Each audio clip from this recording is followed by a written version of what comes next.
Hierdie is die klein groep video van week 5 van ons reeks 8 lewegewende dissiplines. Baie welkom. Psalm 46 vers 10 sê, wees stil en weet dat ek God is. Wees stil, laat staan die gejaag en weet dat ek God is. Met hierdie video wil ek jou help om jou komplekse lewe voor God te bring en om hom te begin vra en te vertrou om jou inwaarts te begin vereenvoudig. Soos wat ek Sondag in die boodskap gesê het, kan ons nie praat oor die uitwaartse voordat ons nie God begin vertrou om rus te bring in ons inwaartse menswees nie. Dit begin met 'n inwaartse stil word en om te weet dat God is.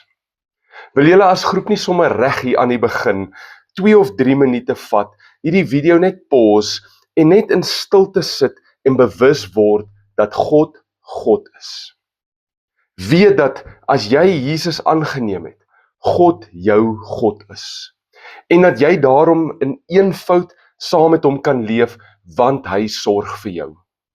Sluit dan sommer daardie stilte af met 'n gebed rondom hierdie konsep en hierdie wete dat jy in God kan rus en dat God jou God is. Pause die video nou, vat 'n paar minute, raak stil en sluit dan daai gedeelte af met 'n gebed hier rondom.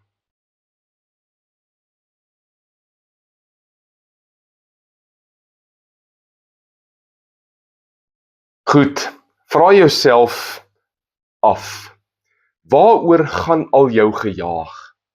Waaroor bekommer jy jouself soveel? Waaraan meet jy jou waarde en jou stand in die samelewing? Watter leuns wat die samelewing jou vertel oor wat die lewe behoort te wees, glo jy dalk tans? Hoe sal dit lyk as jy eenvoudig al hierdie dinge van jou skouers afgooi en besef dat 'n mens sonder meeste van die staf kan leef?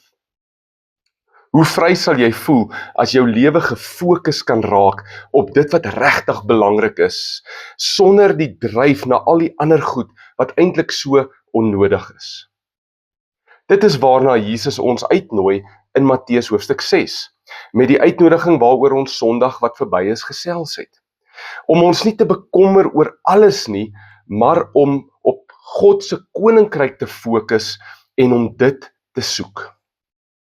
Die eerste 4 dissiplines waaroor ons gepraat het sover in hierdie reeks, was die inwaartse dissiplines. Dit het te doen met ons innerlike lewe. Hierdie dissipline wat ons vandag oor praat, begin inwaarts, maar lei dan tot 'n uitwaartse lewe van eenvoud. Net soos die ander dissiplines gaan hierdie dissipline ook effort vat, en ek sit effort in aanhalingstekens, want dit is nie effort uit ons eie krag uit nie, maar dit is God wat dit in ons werk, maar vanuit dit uit is daar goed wat ons gaan doen. Daar is sekere ingesteldheid van ons wat dit gaan vra. Dit gaan nie van self gebeur nie. Ons gaan moet werk daarna toe, ons gaan daaraan moet werk, daar's dissipline gekoppel daaraan.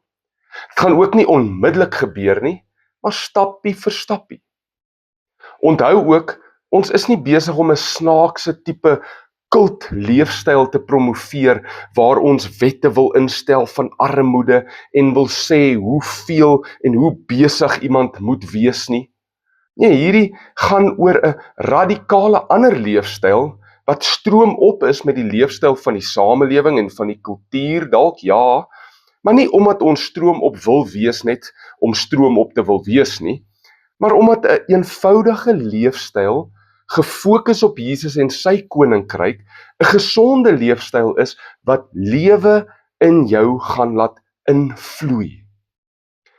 Die kultuur van ons dag sê dat ons meer en meer materiële bates bymekaar moet maak, dat ons die nuutste en die beste van alles moet hê, dat ons leefstyl bepaal word deur hierdie tipe van goeders en dat ons styf daaraan moet vashou, dat ons waarde daardeur bepaal word, dat ons selfbeeld aan ons goed gekoppel is, dat ons die leer na sukses toe moet klim en dat ons vertroue vir ons toekoms in hierdie dinge wat ons so by mekaar maak, moet plaas. Verder bevorder ons kultuur ook 'n leefstyl wat ongefokus is. Ons jaag rond tussen 10 dinge waarby ons betrokke is. En ons voel, ons moet goed wees in al hierdie goeters, want mense verwag dit. Verder is ons verhoudings gekompliseerd, omdat ons nie gefokus is nie. En dit kompliseer die lewe nog verder. Hierteenoor het God ons geroep en hy het beplan om vir ons 'n lewe van eenvoud te laat leef. 'n Lewe met 'n enkele fokuspunt, naamlik om eers die koninkryk van God te soek. Al die ander aspekte van ons lewens kan dan in hulle behoorlike plek inval of wegval as dit nie by daardie fokus inpas nie. Hierdie gefokustheid waarmee God wil hê ons moet lewe, veroorsaak 'n innerlike realiteit van eenvoud, omdat ons weet ons is besig met die een ding wat regtig belangrik is, volgens Jesus. Dit bring 'n rustigheid, dit bring 'n innerlike vryheid in my innerlike wese. En vanuit daardie innerlike realiteit van rus, van eenvoud, van gefokustheid, kan ons dan begin om 'n uitwaartse lewe van eenvoud te lewe. En ons kan begin om ons uitwaartse lewe te vereenvoudig. Ons kan begin om met minder materiële dinge klaar te kom. Wat beteken ons kan van ons skuld ontslaa raak? Wat beteken ons kan met minder geld klaarkom? Wat beteken ons kan minder tyd aan ons sekulêre werke spandeer? Of ons kan meer weggee vir die wat dit nodig het, of ons kan vir God se saak gee. Meer tyd, meer geld. Ons vereenvoudig die vele dinge wat ons tyd opeis, soos byvoorbeeld televisie, sosiale media en mense. En ons begin grense stel vir hierdie dinge. Wat beteken dat ons meer tyd het vir dit wat regtig saak maak, familie, ware vriende, om ander te help, bediening ensovoorts. Ons raak minder verstrengel in die onnodige dinge, ons lewens raak eenvoudig en ons begin minder worry. Ons begin God meer vertrou en alles kom in perspektief, alles raak gefokus. Die wat kies om hierdie dissipline van eenvoud deel van hulle lewe te maak, begin ervaar dat God meer kans het om in hulle lewens te werk. Net soos die dissipline van meditasie, gebed, vas en studie, word die dissipline van eenvoud 'n venster waardeur God se genade in ons lewe instroom en ons lewens word getransformeer om meer soos Jesus te lyk. Die wat kies om hierdie dissipline te beoefen, word dan ook getuies vir die res van die samelewing dat dit nie nodig is om so gekompliseerd te leef nie. Ons raak nie veroordelend teenoor ander nie. Dit gaan nie oor ryk of arm nie. Dit gaan nie oor hoe vol of hoe leeg my program is nie. Mense van albei kante kan die eenvoudige lewe leef, want dit gaan oor 'n enkele fokus waarmee ek leef. Soek eerste die koninkryk van God. 'n Groot deel van die dissipline van eenvoud is om te bepaal wanneer is genoeg genoeg. Dit moet natuurlik geskied saam met die Heilige Gees en nie volgens die standaarde van die wêreld om ons nie. Wanneer het ons genoeg karre? Is dit regtig nodig om 3 karre te hê wanneer ek kan klaarkom met 2? Wanneer het jy groot genoeg huis? Wanneer het jy groot genoeg TV-stel? Wanneer het jy genoeg gadgets? Wanneer spaar jy genoeg geld elke maand? Wanneer het jy genoeg vriende? Wanneer het jy genoeg aktiwiteite en stokperdjies en afsprake op jou kalender? Wanneer het jy genoeg gesê en is dit tyd om stil te bly? Wanneer het jy genoeg klere? En so kan ons aangaan. Wanneer is genoeg genoeg? As ons op 'n punt kan kom waar ons saam met die Heilige Gees kan sê, genoeg is genoeg, ek het genoeg, ek is vergenoegd, kan ons uit die ratreis uitklim en ons kan ons lewens vereenvoudig. Dan kan ons begin om weg te gee. Dan kan ons begin om ons geld, ons tyd en ons talente vir meer as bloot aardse dinge aan te wend. Dan kan ons begin soek na God se koninkryk en sy wil vir ons lewens, want ons gaan gefokust kan leef. Soos ons reeds gesê het, vloei dit natuurlik uit 'n innerlike gesindheid, maar dit moet uiting vind in 'n uiterlike leefstyl. Ons kan nie net sê, maar ek is innerlik op 'n plek van rus en vereenvoudig, maar my lewe buitekant lyk glad nie so nie. Nee, die innerlike moet uitdrukking vind in die uitwaartse. Jesus raak hierdie punt aan in 'n gelykenis wat hy vertel en hy's baie hard rondom hierdie punt. En ons kry dit in Lukas 12 vers 16 tot 34, wat ek nou vir jou wil lees en waarmee ek hierdie video wil afsluit. So luister na Jesus se gelykenis in Lukas 12 vers 16 tot 34. Toe vertel hy 'n gelykenis. 'n Ryk man het 'n vrugbare plaas besit wat goeie oeste opgelewer het. Hy het toe by homself gewonder, wat moet ek doen? Ek het nie meer stoorplek vir die oes oor nie. Hy het toe gesê, ek weet, ek sal my skure afbreek en groter skure bou. Dan sal ek genoeg plek hê om alles te berg.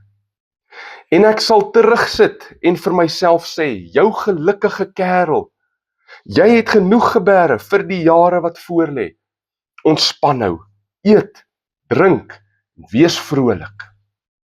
Maar God het vir hom gesê, jou dwaas, vannag nog sal jy sterf en alles wat jy bymekaar gemaak het, wie sal dit kry?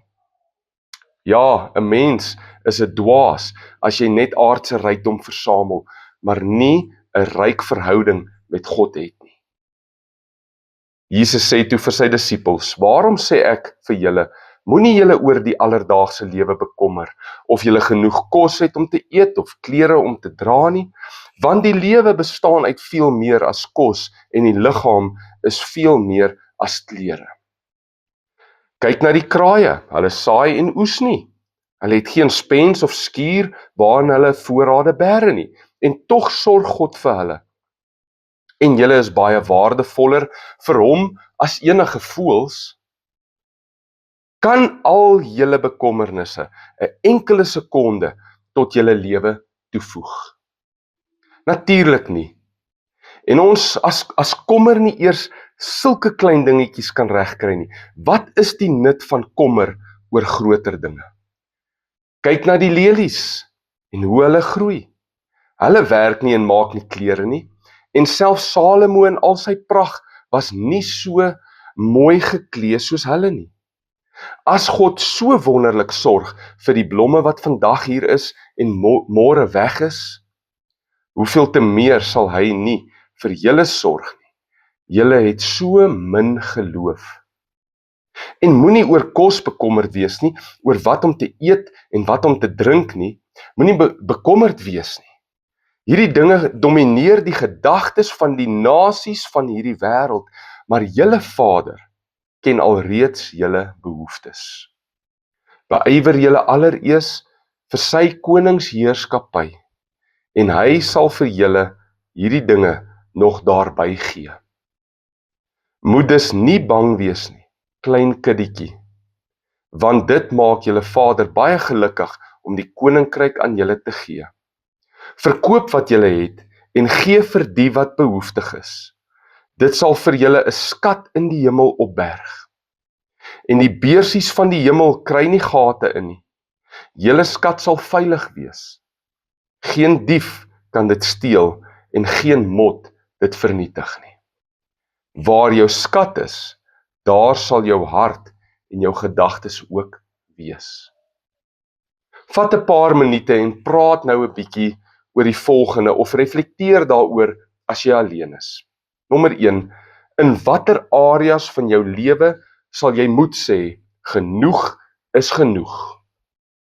Moenie net dink aan besittings nie, dink ook aan goed soos aktiwiteite, stokperdjies, kontakte, selfs vriende.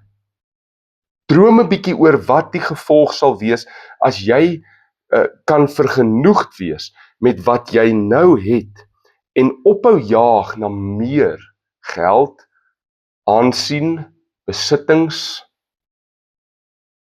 Tweedens, wat gaan dit van jou vra om in daardie rigting te begin beweeg?